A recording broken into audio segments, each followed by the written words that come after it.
നമസ്കാരം. കേരളം കണ്ടതിൽ വെച്ച് ഏറ്റവും വലിയ സമുദായ വഞ്ചകൻ ആര് എന്നൊരു ചോദ്യം ആരെങ്കിലും ചോദിച്ചാൽ നമുക്ക് ധൈര്യപൂർവ്വം പറയാവുന്ന ഒരു പേരുണ്ട്. അത് മറ്റാരുടേതുമല്ല, വെള്ളാപ്പള്ളി നടേശൻ എന്ന് പറയുന്ന SNDP യോഗത്തിൻ്റെ ജനറൽ സെക്രട്ടറി. പുള്ളിയെക്കുറിച്ച് മാത്രമേ പറയാൻ കഴിയൂ. കാര്യം വേറെ നമ്മൾ ഏതൊക്കെ സമുദായങ്ങളെ എടുത്ത് പരിശോധിച്ച് നോക്കിക്കഴിഞ്ഞാലും അവിടെ എങ്ങും ഇരിക്കുന്ന സമുദായ നേതാക്കന്മാരാരും ആ സമുദായത്തെ ഉന്മൂലനം ചെയ്യാൻ വേണ്ടി പരിശ്രമിച്ചിട്ടില്ല. അത് വെള്ളാപ്പള്ളി നടേശൻ ഒരാൾ മാത്രമാണ്. നമുക്കറിയാം, കാലാകാലങ്ങളായി വെള്ളാപ്പള്ളി നടേശൻ എന്ന് പറയുന്ന ഒരാൾ കേരളത്തിലെ സമുദായത്തോട്, ഈഴവ സമുദായത്തോട് ചെയ്തുകൊണ്ടിരിക്കുന്ന കുടില പ്രവർത്തികൾ, മൈക്രോ ഫിനാൻസിലൂടെ സാധാരണക്കാരെ പട്ടിണിക്കിടുന്ന അല്ലെങ്കിൽ അവരുടെ സാമ്പത്തികമായി അവരെ അരക്ഷിതാവസ്ഥയിലേക്ക് തള്ളിവിടുന്ന ഒരവസ്ഥയിലേക്ക് കൊണ്ടെത്തിച്ചതും എന്തിനു വേണ്ടി? സ്വന്തം കാര്യം സാധിക്കാൻ. സ്വന്തമായി ഇവിടെ സമുദായത്തിലുള്ളവരെ എല്ലാം വഞ്ചിച്ചുകൊണ്ട് BDJS എന്ന് പറയുന്ന പാർട്ടി രൂപീകരിക്കുകയും NDA എന്ന് പറയുന്ന കക്ഷിയോടൊപ്പം അല്ലെങ്കിൽ BJPയോടൊപ്പം ചേർന്ന് ഇവിടെ മത്സരിക്കുകയും ചെയ്തു. ആർക്ക് വേണ്ടി?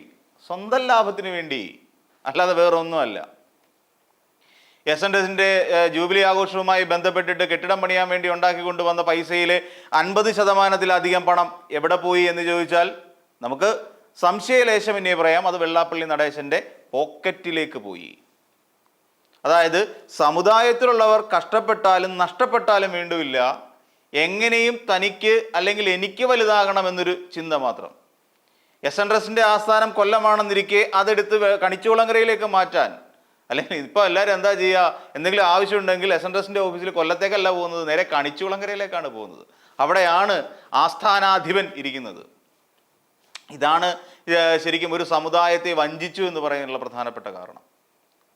അതേസമയം സമുദായത്തെ ഇപ്പൊ പുതിയൊരു വാർത്ത വന്നിരിക്കുകയാണ്. സമുദായത്തെ ഉദ്ധരിക്കാൻ വേണ്ടിയിട്ട് യാതൊരു പ്രവൃത്തികളും അദ്ദേഹത്തിന്റെ ഭാഗത്തും ഉണ്ടായിട്ടില്ല. സ്വന്തം കാര്യം നോക്കാൻ വേണ്ടി മാത്രം ഒരു സമുദായത്തിലുള്ള ജനങ്ങളെ മുഴുവൻ പൊട്ടന്മാരാക്കുന്ന സമീപനമാണ് വെള്ളാപ്പള്ളി നടേശൻ നടത്തിക്കൊണ്ടിരിക്കുന്നതെന്ന് പറഞ്ഞാൽ അതിൽ യാതൊരു സങ്കോചവും ഉണ്ടാകില്ല. അതിന് യാതൊരു ആരും അതിനെ എതിർത്ത് പറയുകയുമില്ല.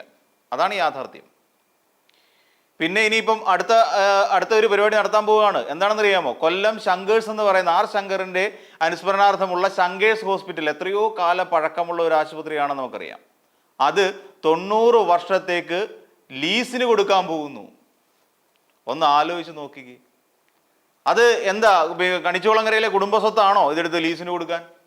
സ്വന്തം ഇഷ്ടപ്രകാരം SNDSന്റെ കീഴിലിരിക്കുന്ന ഒരു സ്ഥാപനം എടുത്ത് സ്വന്തം ഇഷ്ടപ്രകാരം പ്രതിഷേധങ്ങൾ പോലും വകവയ്ക്കാതെ സ്വന്തം തീരുമാനപ്രകാരം ലീസിന് കൊടുക്കാൻ എന്താ ഇത് കണിച്ചുകുളങ്ങരയിലെ കുടുംബസ്വത്താണോ R. ശങ്കറിന്റെ പേരിലുള്ള ശങ്കേഴ്സ് ഹോസ്പിറ്റൽ? അതിനെതിരെ പ്രതിഷേധം സംഘടിപ്പിക്കുകയാണ്. ഇവിടെ നമുക്കറിയാം, ഈ പറയുന്ന വെള്ളാപ്പള്ളി നടേശൻ എന്ന് പറയുന്ന കുലംകുത്തി ഈ എങ്ങനെയെങ്കിലും അവിടെ നിന്ന് സ്ഥാനം ഒഴിഞ്ഞു പോകണം, എന്നിട്ട് സമുദായത്തെ രക്ഷിക്കണം എന്നുള്ള ഒരൊറ്റ ഉദ്ദേശത്തിന്റെ പുറത്ത് ശ്രീനാരായണ സഹോദര ധർമ്മവേദി എന്ന് പറയുന്ന ഒരു വലിയ പ്രസ്ഥാനം ഇന്ന് കേരളത്തിലുണ്ട്.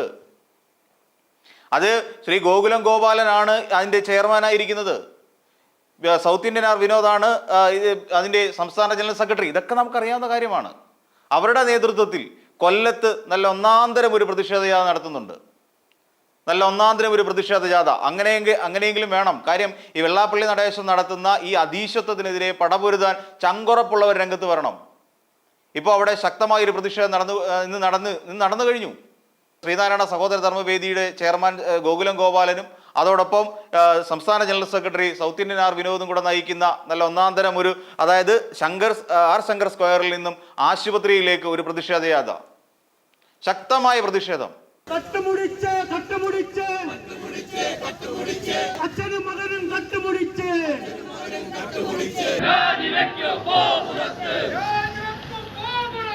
ഇത് കണ്ടിട്ടെങ്കിലും വെള്ളാപ്പള്ളി നടേശൻ ഒന്ന് കിടുങ്ങണം, ഒന്ന് ഞെട്ടണം. കാര്യം എന്താ, ഇന്ന് സമുദായത്തിൽ ചോദിക്കാനും പറയാനും ആൾക്കാരുണ്ടായി കഴിഞ്ഞു.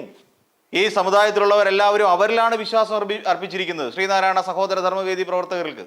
അവരിലേക്കാണ് ഇനിയും അടുത്ത അവരുടെ പ്രതീക്ഷ മുഴുവൻ. കാരണം എന്താ, ഏതൊരു സർക്കാരിനെയും തട്ടി അനുനയിപ്പിച്ച് ഇങ്ങനെ സന്തോഷിപ്പിച്ച് കൊണ്ടു നടക്കാനും വേണമെന്നുണ്ടെങ്കിൽ അവരുടെ വിടുവേല ചെയ്യാൻ പോലും മടിയില്ലാത്ത, ദാസ്യപ്പണി ചെയ്യാൻ പോലും മടിയില്ലാത്ത ഒരാളായി വെള്ളാപ്പള്ളി നടേശൻ മാറിയത് നമുക്കറിയാവുന്നതാണ്. LDF സർക്കാർ അധികാരത്തിൽ വന്നു കഴിഞ്ഞാൽ പിണറായി വിജയനെയും MP ഗോവിന്ദൻ മാഷിനെയും അങ്ങ് അനുകൂലിച്ചങ്ങ് പറഞ്ഞോളുകയാണ്. എന്നിട്ട് UDF-കാരും കൊള്ളത്തില്ല, BJP-കാരും കൊള്ളത്തില്ല ഇവിടെ കേരളത്തിൽ. പിന്നെയോ കേന്ദ്രത്തിൻ്റെ അങ്ങ് അനുനയിപ്പിച്ച് നിർത്തിയിരിക്കുകയാണ്. ഒരു മകനെ അങ്ങോട്ട് കൊടുത്തു കഴിഞ്ഞു, BJP-ക്ക് വേണ്ടിയിട്ട് NDA-യിലേക്ക് ഇറക്കി കഴിഞ്ഞു. എന്താ അവിടുന്ന് പ്രശ്നമൊന്നും നമുക്കുണ്ടാകരുത്. അപ്പം കേരളത്തിലെ പ്രശ്നങ്ങളൊന്നും ഉണ്ടാകരുത്, കേരളത്തിലെ സർക്കാരിൽ നിന്ന് തനിക്കെതിരായി ഒന്നും ഉണ്ടാകരുത്, കേന്ദ്ര സർക്കാരിൽ നിന്ന് തനിക്കെതിരെ ഒന്നും ഉണ്ടാകരുത്. ഈ പറയുന്ന ഒരു വൃത്തികെട്ട സ്വാർത്ഥ ചിന്താഗതിയാണ് അദ്ദേഹത്തിൻ്റെ പിന്നിൽ. അതിനെതിരെ ജനരോഷം ആളിക്കത്തിക്കൊണ്ടിരിക്കുകയാണ്. വലിയ വലിയ മുന്നൊരുക്കങ്ങളാണ് ഇപ്പോൾ വെള്ളാപ്പള്ളിക്കെതിരെ നടന്നുകൊണ്ടിരിക്കുന്നത് പറയേണ്ടി വരും. ഇപ്പോൾ ഈ സത്യത്തിൽ ഈ സ്വന്തം സമുദായത്തെ വഞ്ചിക്കുന്നതിൻ്റെ ഏറ്റവും ഒടുവിലത്തെ ഉദാഹരണമാണ് നമ്മൾ ഈ പറയുന്ന ശങ്കേഴ്സ് ഹോസ്പിറ്റൽ ലീസിന് കൊടുക്കാനുള്ള 90 വർഷത്തേക്ക് ലീസിന് കൊടുക്കാനുള്ള ഈ ഒരു തീരുമാനം. നമ്മൾ ആലോചിച്ച് നോക്കിയാൽ മനസ്സിലാവും ഏതെല്ലാം തരത്തിൽ സമുദായത്തെ വഞ്ചിച്ചു എന്നുള്ള കാര്യം. നമുക്കറിയാം, പാവപ്പെട്ടവൻ്റെ പിച്ചച്ചട്ടിയിൽ പോലും കൈയിട്ട് വാരുന്ന മൈക്രോ ഫിനാൻസ് കൊണ്ടുവന്നു, അതിലൂടെ കോടിക്കണക്കിന് രൂപ വെട്ടിച്ചെടുത്തു. കേസ് കിടക്കുകയാണ്. ഇവിടുത്തെ ബാക്കിയുള്ള സമുദായത്തിലുള്ള വെള്ളാപ്പള്ളി വിരുദ്ധരെ മുഴുവൻ കീശയിലാക്കുന്നതിന് വേണ്ടി പ്രാതിനിധ്യ വോട്ടവകാശം ഇപ്പോഴും നിലനിൽക്കുകയാണ്. അപ്പോൾ ഇങ്ങനെ തുടങ്ങി ഒരുപാട് കള്ളക്കളികളിലൂടെ കീശ വീർപ്പിക്കാൻ ഉദ്ദേശിക്കുന്ന ഈ വെള്ളാപ്പള്ളി നടേശൻ്റെ മുഖത്തേറ്റ കനത്ത പ്രഹരമാണ് കൊല്ലത്ത് നടന്ന ഈ പ്രതിഷേധ ജാഥയെന്ന് നിസ്സംശയം പറയാൻ കഴിയും.